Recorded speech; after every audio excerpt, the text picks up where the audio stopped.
디도서 2장 4절에서 8절까지 말씀을 보겠습니다. 디도서 2장 4절에서 8절 같이 읽겠습니다. 저들로 젊은 여자들을 교훈하되 그 남편과 자녀를 사랑하며 근신하며 순전하며 집안일을 하며 선하며 자기 남편에게 복종하게 하라. 이는 하나님의 말씀이 회방을 받지 않게 하려 함이니라. 너는 이와 같이 젊은 남자들을 권면하여 근신하게 하되 범사에 내 자신으로 선한 일에 본을 보여 교훈에 부패치 아니함과 경건함과 책망할 것이 없는 바른 말을 하게 하라. 이는 대적하는 자로 하여금 부끄러워 우리를 악하다 할 것이 없게 하려 함이라. 아멘. 기도하겠습니다. 주님, 목회 서시인인 디도서의 말씀을 우리가 깨달아 가고 있습니다. 바울 사도께서 젊은 목회자 디도에게 연령에 따라 성별에 따라 어떤 부분을 강조해서 목회를 해야 될지를 말씀하신 내용입니다. 주님, 우리 교회가 그러한 말씀대로 목양을 하고 또 성도님들이 그렇게 하나님의 말씀을 쫓아 양육을 받으시며 성경이 말씀하는 그 모습대로 그렇게 아름다운 신앙으로 성화되어 가고 하나님을 기쁘시게 하는 교회이기를 원합니다. 오늘도 귀한 깨달음으로 우리의 마음에 새겨주시고 그 말씀을 따라 아름다운 공동체를 이루어가는 교회가 되게 하여 주옵소서. 이 시간에도 말씀을 전하고 듣는 모든 주의 자녀들에게 긍휼을 베풀어 주시고 하나님의 말씀을 밝히 깨달아 알도록 도와주시기를 원하오며 예수님 이름으로 기도합니다. 아멘. 젊은 여자와 남자들에게 이런 제목으로 말씀을 전하겠습니다. 지난주에 바울은 연로한 남녀 성도님들에 대해서 어떻게 목양을 해야 할지에 대해서 디도에게 설명을 했고, 이어서 오늘은 젊은 성도들에게는 무엇에 유념해서 목양을 해야 되는지를 설명하고 있는 것을 보여줍니다. 각기 연령과 성별에 따라서 어떤 부분들이 강조되고 중요하게 교훈되어야 되는지를 우리가 유의해서 이 말씀을 통해서 그것을 살필 필요가 있겠죠. 또 연로하신 성도님들에게 젊은이들을 지도하고 가르칠 고난을 위임한 것을 사도가 설명하고 있는 것을 우리가 주의해서 보면서, 특별히 교회 안에서 이제 여성 원로들께서 젊은 여성 성도들을 가르치고 지도할 수 있는 이 역할을 수행해야 된다는 것을 성경이 말씀하고 있다는 것을 우리가 기억해야 합니다. 성경을 가르치는 것은 아닙니다. 그래서 여자 목사나 여자 장로, 이것은 합당한 직분이 아닐지라도 인생의 경험을 통해서 또 성경이 그것을 교훈하고 훈련시키라고 한 부분에 대해서는 연장자가 되는 여성 성도님들이 젊은 여성 성도들을 가르치고 훈련하고 때로는 위로하고 또 교훈하는 이런 일들은 아름다운 우리 원로 여성 성도님들이 주의 몸된 교회를 위해서 감당하셔야 될 귀한 직분이다라는 것을 성경은 말씀하고 있다는 거죠. 4절 말씀을 보면 그들이 젊은 여자에게 훈계하도록 자기 남편들을 사랑하고 자녀들을 사랑하고 있도록 이렇게 직역이 됩니다. 그러니까 여기서 교훈하되, 저들로 젊은 여자들을 교훈하되라는 말의 의미가 가르치다, 훈련하다, 격려하다 이런 뜻이거든요. 그러니까 성경을 가르친다기보다는 경험과 연륜에서 오는 합당한 신앙 안에서의 어떤 지혜나 지식이나 경험들을 그걸 가지고 아내와 어머니의 역할을 잘 감당하도록 경험이 풍부한 여성 원로 성도님들께서 젊은 여자 성도들에게 도움을 주게 하라고 성경이 말씀하고 있는 거죠. 보십시오. 전통적인 가부장적인 유대인들의 사회에서 아내와 어머니의 역할은 아주 막중한 무게를 짊어져야 되는 그런 힘든 일이었습니다. 남자와 여자로 살아가는 일들, 남편과 아내의 위치로 살아가는 일들에 있어서 남편은 남편대로 아내는 아내대로 모두 힘든 부분이 있을 것입니다. 그러나 유대인들에게 있어서 아내의 역할이라고 하는 것은 더 힘든 일이었습니다. 그래서 잠언 마지막 장에는 유대인의 여성들이 얼마나 많은 일들과 역할을 수행해야 되는지를 잘 그려내고 있어요. 현숙한 여인의 조건이다라고 하면서 쭉 열거하고 있는데 한번 나중에 잠언 마지막 장을 살펴보십시오. 뭐 보통 일이 많은 게 아니에요. 그 일들을 잘 하나님의 도우시는 은혜로 감당하는 그런 여인이라야 현숙한 여인이다. 그 일에는 지혜가 필요하다. 잠언이 그 얘기를 하고 있는 거거든요. 그렇게 가정에서 자녀를 키우고 남편을 내조하는 일이 있어서 연약한 육신을 가진 아내들에게 그 일이 얼마나 힘든 일이었겠습니까? 육체가 힘들어지면 마음도 힘들어지고요. 마음이 힘들어지면 어떻게 돼요? 불평과 짜증이 나오고 이게 가족들에 대한 원망으로 이어지게 되는 것은 당연한 일이겠죠. 사랑이 식어지더라는 것입니다. 너무 힘드니까. 어느 순간 남편과 자식들이 내가 밥을 해 먹어야 되는 그런 존재로 보여지게 되고 사랑은 모두 식어버리고 이제 의무에 의해서 하루하루 기계처럼 반복적으로 그 일을 하게 되는 이런 어려움에 여성들이 직면하게 되는 그런 일들이 분명히 있을 거라는 것이죠.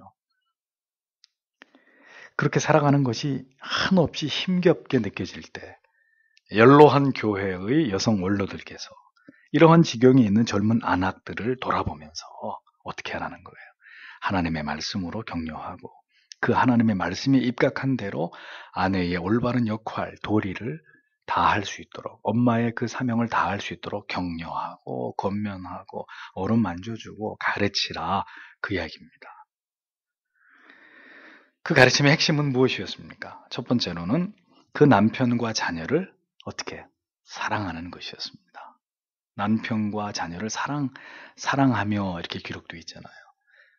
끝까지 하나님께서 베푸시는 은혜를 붙들고 사랑하는 마음으로 그 모든 아내와 어머니의 사명을 감당할 것을 기도하고 권면하고 가르치도록 그렇게 사도가 권면을 했던 것입니다.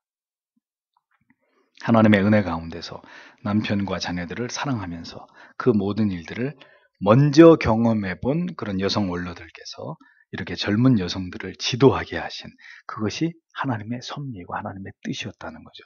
물론 여기에는 또 다른 이유가 있습니다. 뒤에서도 얘기하지만 그것은 그레덱 지역의 교회를 담임하고 있었던 디도가 젊은 목회자였다는 거죠. 그러니까 젊은 목회자가 젊은 여성 성도들에게 이런 이야기를 하는 것은 여러 가지 어떤 상황상 어려움이 있었겠죠.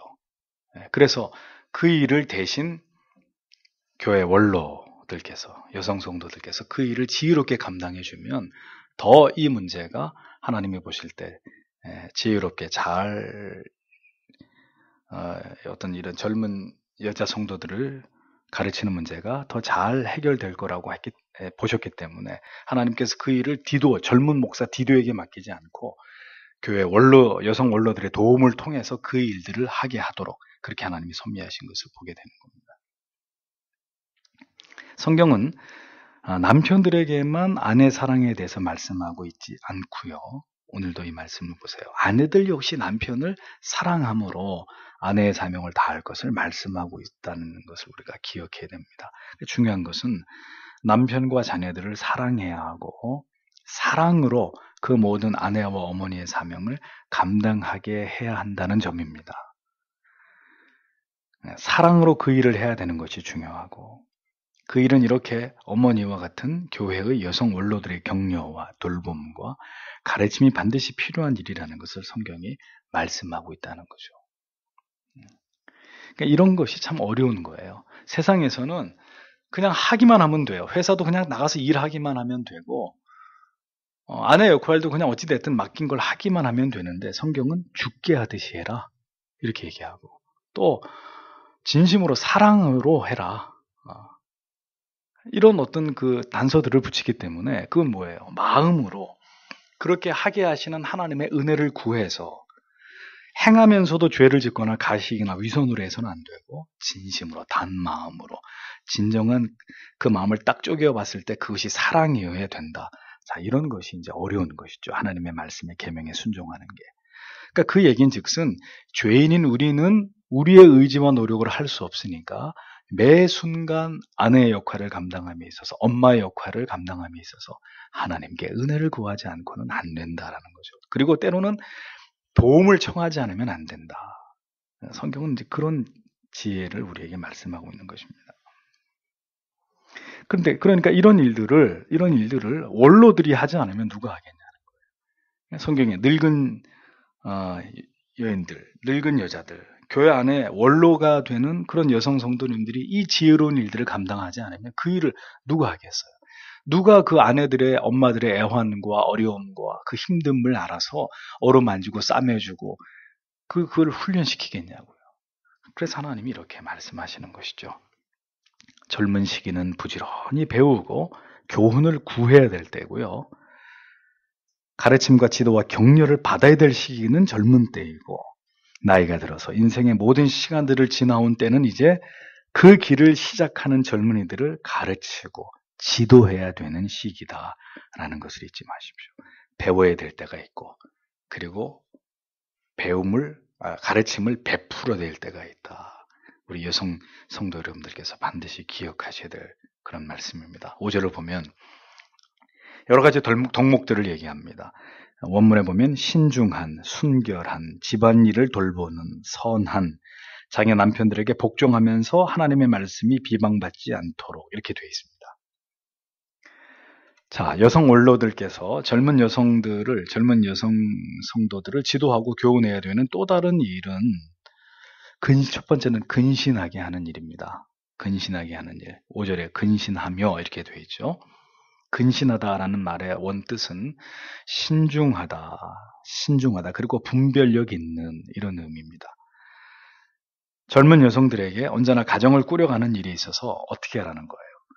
여성 원로들께서 어떻게 가르치라는 겁니까? 항상 그 일을, 가사 일을, 가정 일을 행하는 것을 신중하고 지혜롭게 잘 분별해서 잘 판단해서 그 일을 하도록 지도하라는 것입니다. 왜 지금 근신을 얘기할까요? 경험이 없거든요. 젊거든요. 그러니까 경험이 없으면 어떤 일이 벌어져요? 많은 실수를 범하게 됩니다. 경솔하게 됩니다. 이 일을 그르치는 일들이 많이 일어나겠죠. 분별 없이 절제하지 못하고 과도한 소비를 한다든지 아니면 어떤 판단을 잘못해서 경제적인 큰 손실을 당하게 된다든지 다 인생의 경험이 없기 때문에 젊을 때 일어날 수 있는 일들이죠. 그래서 첫 번째는 근신하도록 해야 된다. 두 번째는 순전을 얘기합니다. 순전하며라고 했어요. 결혼한 아내라 할지라도 순전함, 즉 순결함을 잘 유지해야 됨을 가르치고 있었던 것입니다. 왜? 아직 젊으니까 파혼해버리고 또 다른 짝을 찾아서 요즘 같은 세상 같으면 이런 일들이 일어날 수 있겠죠. 아내의 아름다움은 순전함이 순수하고 깨끗하고 세상에서 자기를 더럽히지 않은 이런 영적인 순전함인데 즉 뭐겠습니까? 경건에 힘쓰게 하라는 것입니다. 그리고 세 번째는 집안일을 하며 그랬습니다. 집안일을 잘 감당하도록 그렇게 지도하고 훈련을 시키라는 뜻입니다. 집안일이라고 번역된 헬라어 오이쿠르쿠스라는 단어를 유의해서 보면은요, 이 단어는 오이코스, 집이라는 단어와 에르곤이라는 집, 일, 이 두 단어의 합성어입니다. 그래서 집을 지키는 일이라는 의미를 가진 헬라어 오이쿠르스에서 이 단어가 파생이 됐거든요. 즉, 집을 지키면서 집안 일을 하는 것, 이것입니다. 지금 아내들에게 얘기하는, 집안 일을 하며 이 말은 가정을 지키면서 집 안에 일을 하는 것이다. 구체적으로 그것을 의미합니다. 그래서 이것은 뭘 의미하는 것이냐면 마땅히 주부의 본연의 그 일들을 잘 하게 하라 그 뜻입니다. 그래서 루터는 아내들에게 이런 얘기를 했죠. 하나님이 기뻐하시는 것은 아내들이요, 교회 나가서 열심히 기도하는 것만이 아니라 하나님은 그들의 정결하게 깨끗하게 정돈되어 있는 주방과 깨끗하게 닦여 있는 마루바닥을 기뻐하신다. 이런 재미있는 얘기를 했어요. 마땅히 주부의 본연의 그 일들을 잘하는 것을 의미합니다. 아내에게 가장 중요한 것이 뭡니까? 경제행위가 아니라는 거예요. 사회적인 활동, 사회적으로 굉장히 그 어떤 명예가, 어떤 권력이 여성 아내에게 주어지는 이런 것들은 아니라는 거죠. 또 뭐 자기 취미를 위해서 집안일은 다 집어치우고 거기에 몰두하는 이것도 아니라는 것입니다. 언제나 아내들에게 맡겨지는 것은 가정을 지키는 것, 그 집안을 지키면서, 집을 지키면서 남편은 나가서 일을 하고 아내들은 집을 지키고 자녀들을 단속하면서 그 가정에서의 모든 일들을 탁월하게 잘 수행해내는 것이 가장 중요하게 여겨지게 하라고 성경은 가르치고 있는 거예요. 세월이 바뀌고 사람들이 달라졌어도 이 말씀은 불변의 것입니다. 이 말씀이 지금처럼 경제 행위를 하는 모든 아내들에게도 굉장히 이 문제는 중요하게 여겨져야 될 그런 부분이라는 거죠. 하나님이 아내들에게 맡기신 이 집안을 지키는 일, 집안의 일을 하는 일들을 잘 수행해내지 못하면서 다른 자기의 역량을 이 세상에서 펼치는 그런 일들은 절대로 바람직한 일이 아니라는 거죠. 그래서 이 목사는 원천적으로 맞벌이를 반대하지는 않습니다. 다만 그렇게 되면 아내들에게 있어서 너무 부담이 가중이 될 것이고, 그렇게 되려면 남편들이 반드시 아내의 일을 도와야 된다는 것이 전제되어야 된다는 거죠. 그래서 아내들이 집안일을 완벽하게 하면서도 세상에서 다른 일을 하는 것에 대해서는 반대할 이유가 없지만, 집안은 엉망진창이고 아이들은 이게 통제불능의 상황이 돼 있고 남편을 잘 내조하지 못해서 남편도 이 꼬라지가 말이 아니고, 그런데도 나는 나가서 열심히 일만 하겠다. 이건 성경의 가르침에 위배되는 것이라는 겁니다.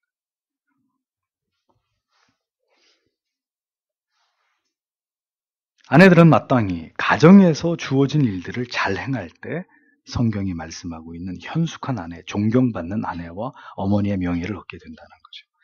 요사이 젊은 여성들에게서 가정의 가사의 일들이 깊이 되고 있는 현상들이 있습니다.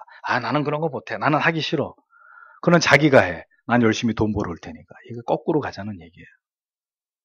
절대로 저는 그런 거 용납할 수 없고, 제가 아니라 하나님의 말씀이 가정의 일을 기피하고 여성들이 경시하려고 하는 이런 풍조들이 일어나는 것은 절대로 바람직한 것이 아니고 가정을 위기에 빠뜨리는 일이 될 수 있다는 것을 기억해야 된다는 겁니다. 돈 많이 벌어오는 것은 아내의 역할이 아니에요. 어머니의 역할이 아니에요. 가정에는 언제나 아내의, 어머니의 세심한 손길이 존재해야 되고, 그 일들을 가장 잘하는 여인이 성경에서 칭찬받는 아내이다, 어머니다 라는 사실을 절대로 잊어서는 안 됩니다. 그 다음에 이제 선하다, 선해야 된다. 집안일을 하며 선하며라고 해서, 이 선하며, 선하다라는 말의 뜻은 친절하다 이런 뜻이에요. 아내들의 가정에서 일은 쉼 없는 일이고 육체의 피로가 가중되는 일이고요. 늘 긴장의 연속인 일들입니다. 그렇기 때문에 앞에서도 말했지만 아내들의 마음과 정서는 메마르기 쉽습니다. 자, 그렇게 되면 어떤 일이 벌어져요? 이제 짜증이 막 나오는 거예요. 그렇죠. 원망이 나오고 불평이 고개를 들기 마련이에요. 그렇기 때문에 언제든지 아내들은 하나님 앞에서 선하며라는 말은 자기의 영혼이 온유한 상태, 엄마로서 아내의 위치에서 늘 남편과 아내, 자식들에게 친절하고 자상할 수 있는 그 마음과 영혼의 상태를 하나님 앞에서 잘 유지하기 위해서 자기의 영혼을 돌보는 일을 절대로 소홀히 해서는 안 된다는 그런 뜻을 담고 있는 것입니다. 자기 영혼이 하나님의 은혜로 충만해야 아내로서, 어머니로서, 며느리로서 이 모든 역할들을 기쁨과 감사함으로 감당하고 남편과 자녀들을 온유하게 대하고 선한 마음으로 대할 수 있죠. 자, 이게 안 되면 어떻게 되겠어요? 이제 막 부딪히는 거, 남편하고 부딪히고 자녀들하고 부딪히고 계속 충돌이 일어나겠죠. 내가 힘드니까. 내 영혼이 힘들고 내 감정이 지금 너무 힘들고 은혜가 바닥났으면 무슨 힘으로 아내의 역할을 엄마의 역할을 감당하겠어요? 위기인 거죠. 자기의 영혼을 돌보는 일에 실패할 때 그 가정에서는 아내와 어머니의 신경질적인 고함 소리가 끊이지 않게 되는 거예요. 웃음이 사라진 아내의 얼굴에서 평안을 얻을 수 있는 남편은 없는 것이고요. 언제나 불같이 화를 내는 어머니에게서 자녀들의 마음이 안정을 얻을 길은 없는 것입니다.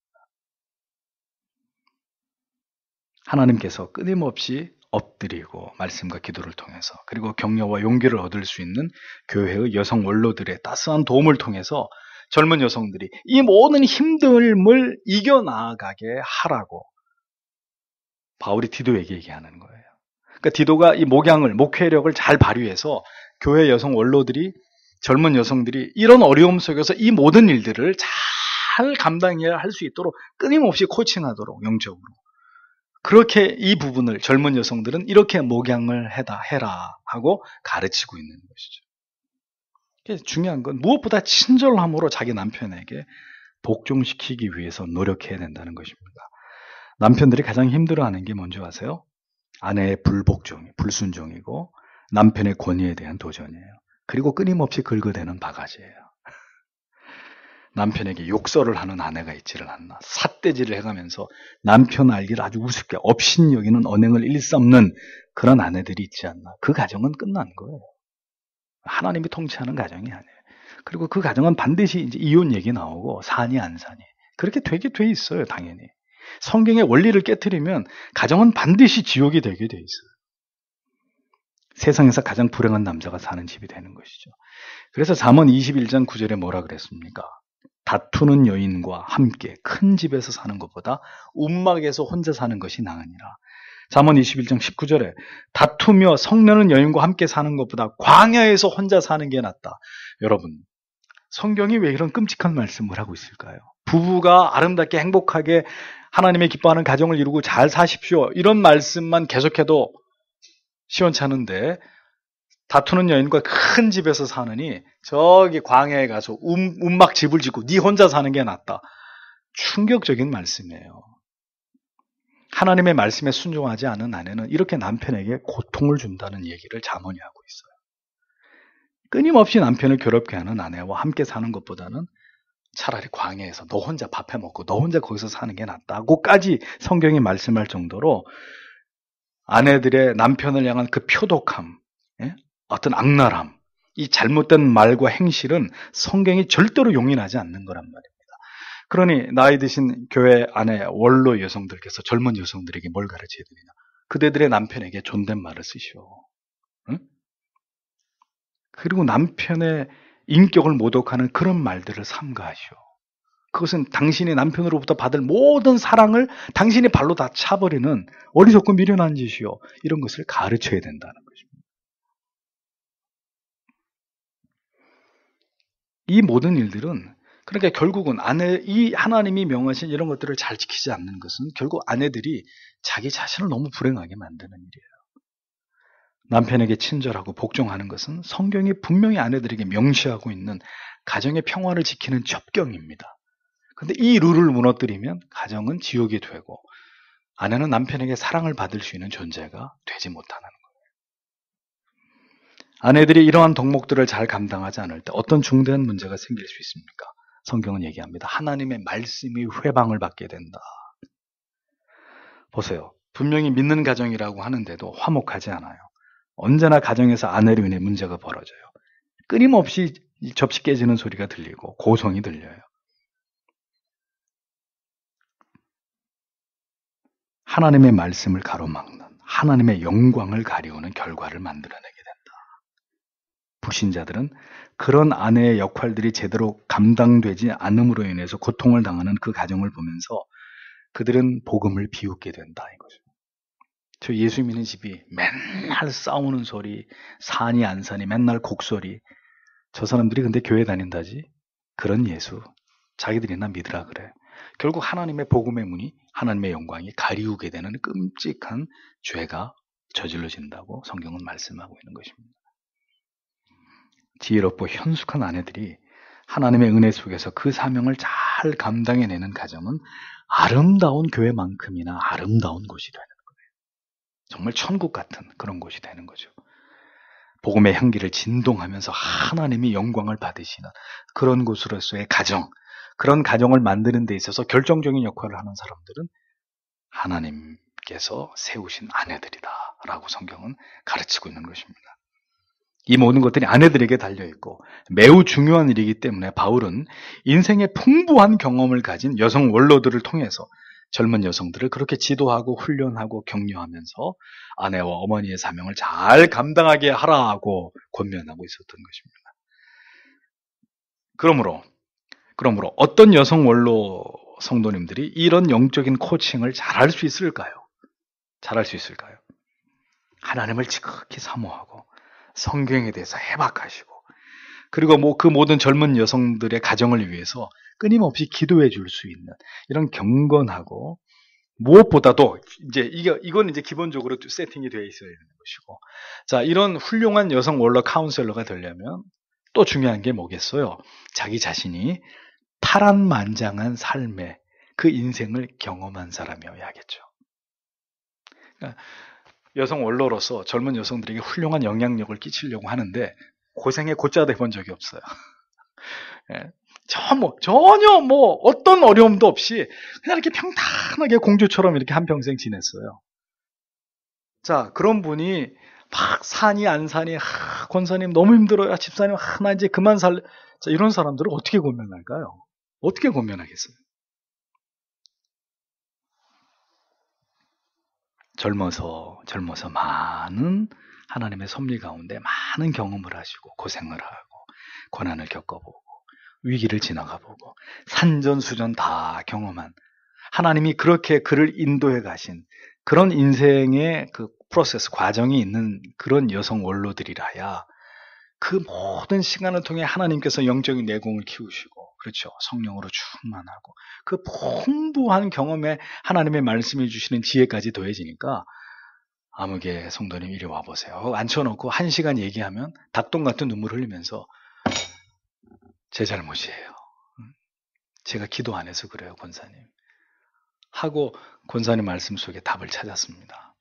이렇게 되는 뭔가 이렇게 되는 아름다운 그런 어떤 그 결론이 만들어지겠죠. 하나님이 그렇게 하나님의 섭리 가운데 우리 인생을 그렇게 하나님이 이끌어 가시는 것입니다. 젊어서 많은 고생하신 성도 여러분, 나는 왜 이렇게 고생을 많이 했을까? 그런 생각하지 마세요. 그게 뭐예요? 사명과 연결되어 있는 거예요. 네, 내가 인생에서 살면서 이것저것 많은 경험을 한 것들, 그리고 그것이 아픈 경험이든 어떤 경험이든 그것은 여러분들이 이제 원로가 되셔서 젊은 여성들을 지도할 때가 됐을 때 그것이 큰 재산인 거예요.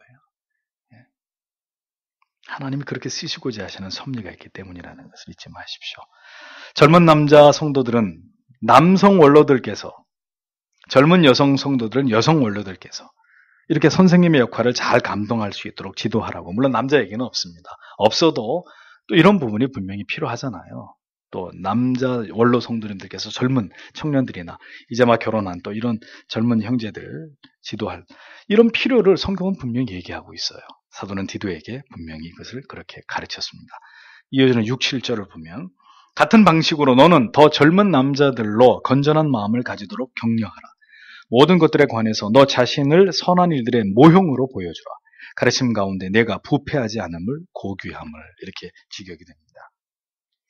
젊은 목회자 디도로하여금 아까 말씀드렸죠.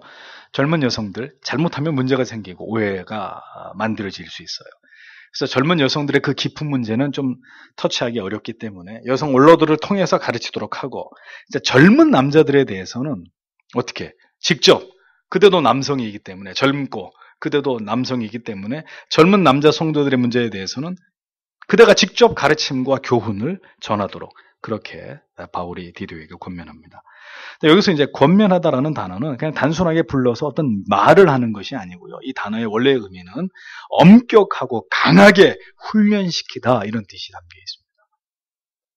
그러면서 젊은 남자 성도들에게 또 어떻게 그들을 목양해야 되느냐. 첫 번째는 여성과 똑같아요. 뭐죠? 근신입니다. 근신. 역시 여기도 같은 단어가 사용됩니다. 자, 그러면 성경에서 잠언에도 그렇고 자주 이 근신에 대한 단어가 빈번히 사용되고 있는 것을 우리가 보게 되는데 우리가 좀 집중할 필요가 있겠죠. 왜 성경에 근신이라는 단어가 반복되느냐? 왜 그렇겠습니까? 그만큼 성도로 하여금 하나님께서는 우리가 세상에 살되 세상에 쉽게 부안외동하지 말고 뭐든지 빨리 판단하고 이렇게 경박하게 가볍게 그렇게 처신하고 행동하지 말고 하나님의 말씀을 근거로 지혜와 명철을 구하면서 충분히 신중하게 하나님 앞에서 고민하고 기도하고 그리고 분별하면서 매사에 아주 신중하게 판단하고 행동해야 될 것을 성경이 우리에게 강조하고 있다는 거예요.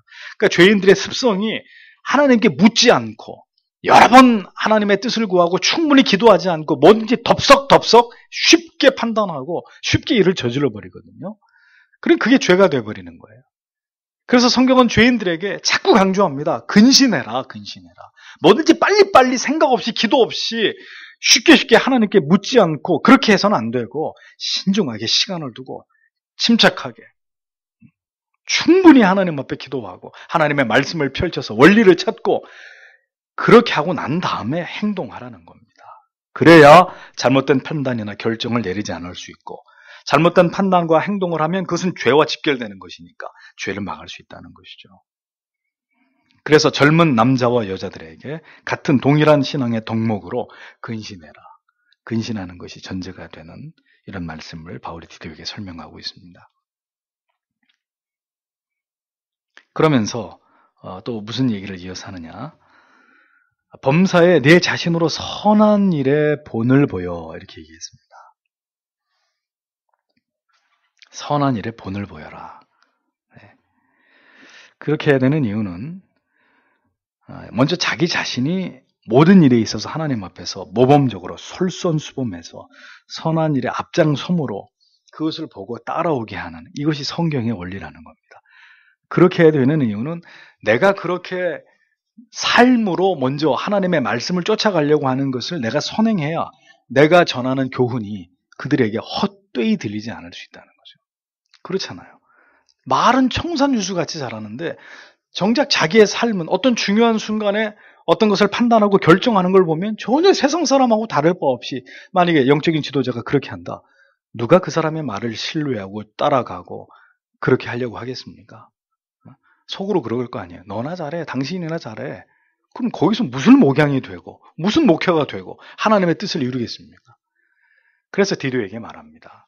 근신을 시키되 먼저 그대 자신이 하나님 앞에 선한 일에 항상 앞장서고 솔선수범하면서 그대가 가르치는 그 교훈이 헛되지 않도록 그 가르침이 틀리지 않도록 거짓 교사들이 가르치는 것처럼 가르치는 것과 삶이 분리되어 있는 그런 것으로 하나님의 말씀의 복음의 영향력을 가리지 않도록 먼저 주의하라고 얘기하는 거죠. 그대가 솔선수범하고 경건함으로 본을 보여야 된다는 얘기를 먼저 하고 있습니다.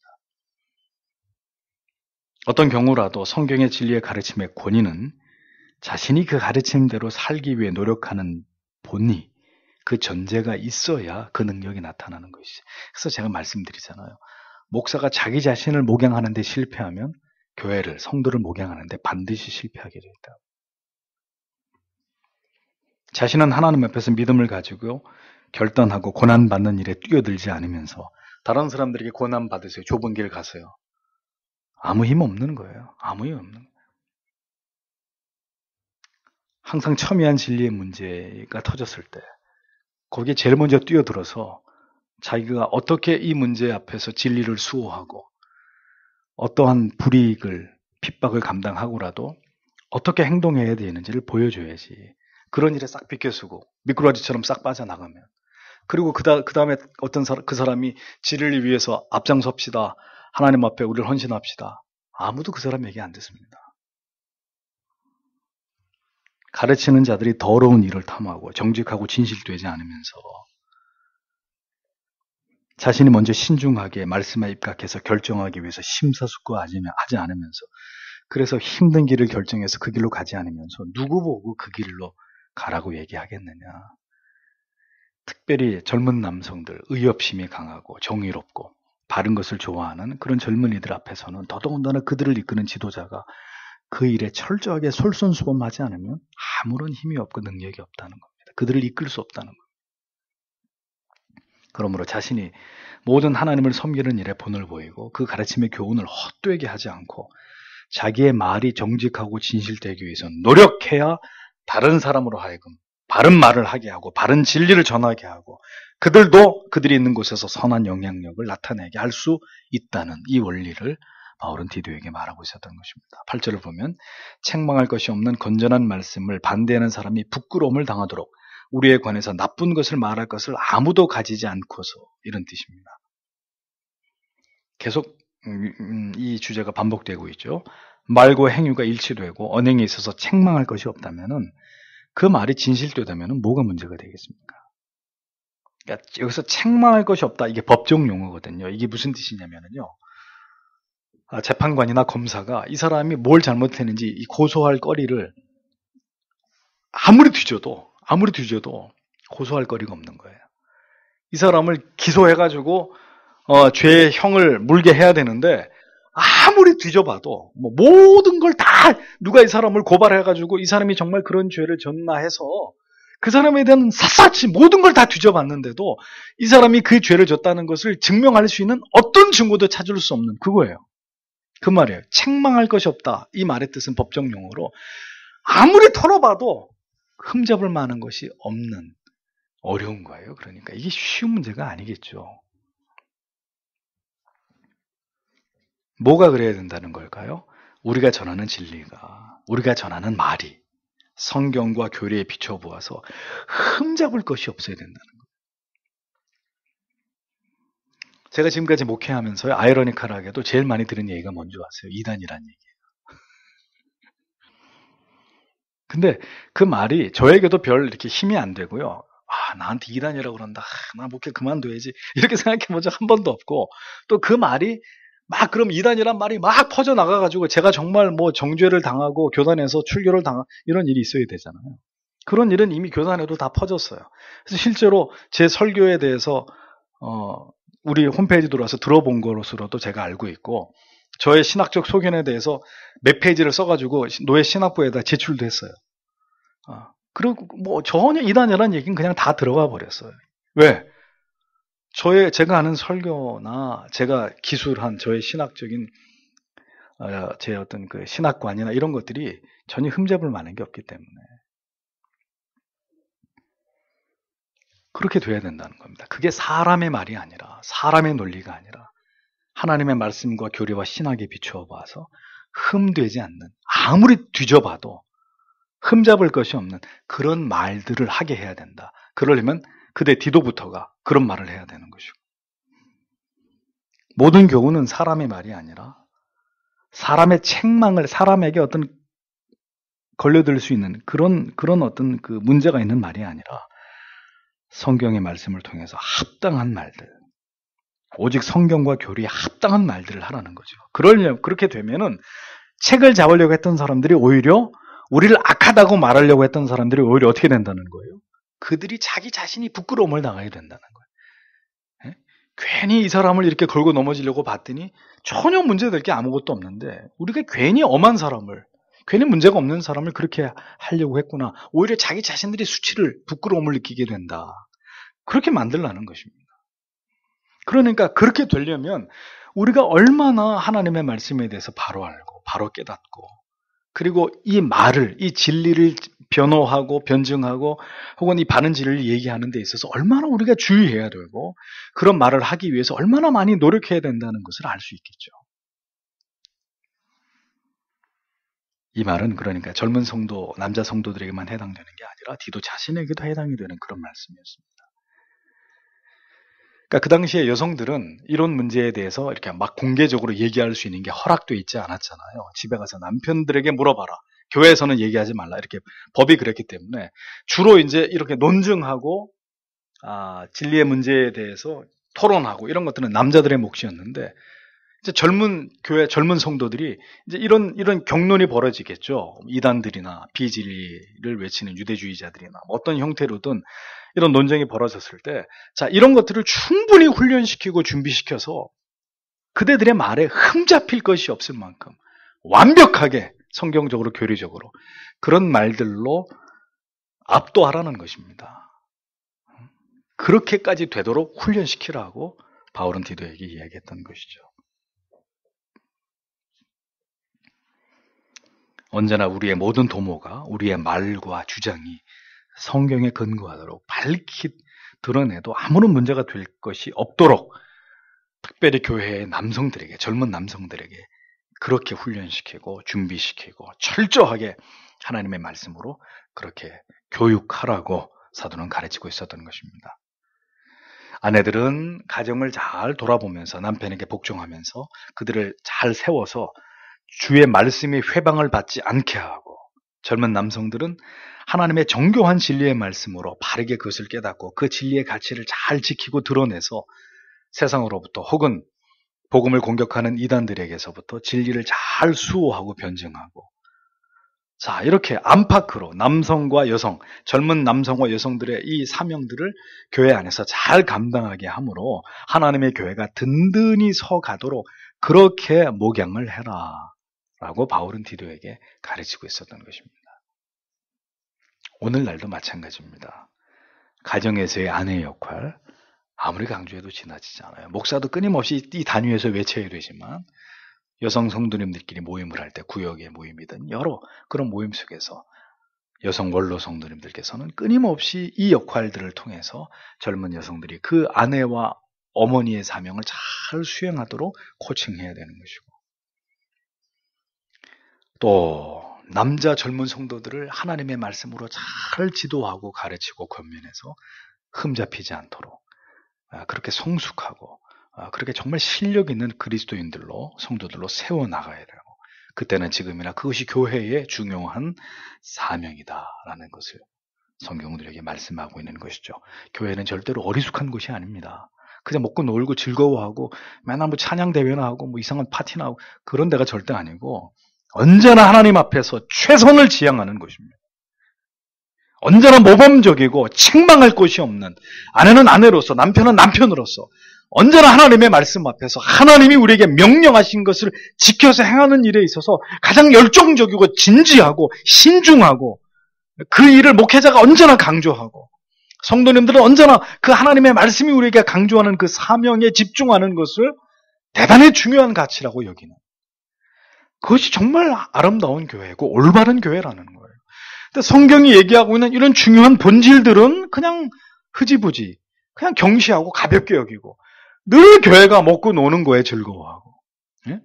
감투나 쓰려고 하고 잘못된 동기와 목적을 가지고 종교 생활을 하려고, 그럼 끝이라는 거죠. 그건 정말 하나님이 기뻐하시는 그런 교회하고는 상관이 없는 모습이라는 것입니다. 왜 그래야 될까요? 그렇게 남성과 여성, 연로하신 분들이나 젊은 사람들이나 성경에 말씀하고 있는 그 위치에서 그 사명을 잘 감당해야 그런 교회를 통해서 하나님이 이 세상에서 영광을 받으시겠죠. 우리는 이 세상에 파견된 천국의 대사들이잖아요. 우리의 땅은 여기 없어요. 우리의 영토는 이 세상에 단 한 평도 없어요. 우리의 영토는 하나님 앞에 상속받을 천국에 있어요. 다만 그 하늘나라에서 이 세상으로 우리를 하나님의 대사로 우리를 파견했어요. 그래서 우리는 그 나라에 합당한 삶과 삶의 내용과 우리가 중요하게 붙드는 가치를 붙들고 그 하늘나라에서 이 세상에 파견 온 사람들처럼 살아야 돼요. 교회도 그렇게 운영을 하고 우리의 삶이 그것을 지향해야 되고, 그것이 하나님이 이 땅에 살아가는 하나님의 백성들에게 원하시는 바라는 것입니다.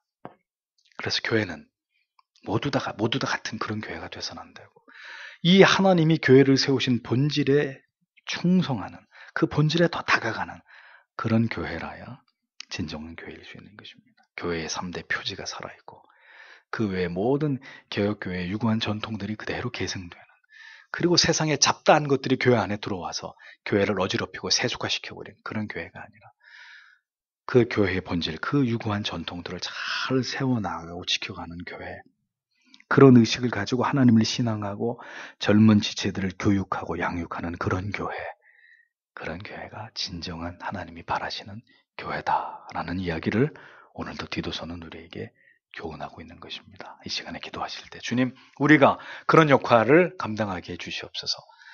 우리가 원로이면 원로로서 성경이 말씀하는 그 역할을 하고, 우리가 젊으면 젊은 사람으로서 하나님의 말씀과 교회의 원로들을 통해서 그런 지도를 잘 받아서 그렇게 그런 가정을 세워가고 그런 공동체를 만들어가는 주님, 우리 서교장로교회가 그런 교회 되게 하여 주옵소서라고 오늘도 기도하겠습니다. 다 같이 기도하겠습니다.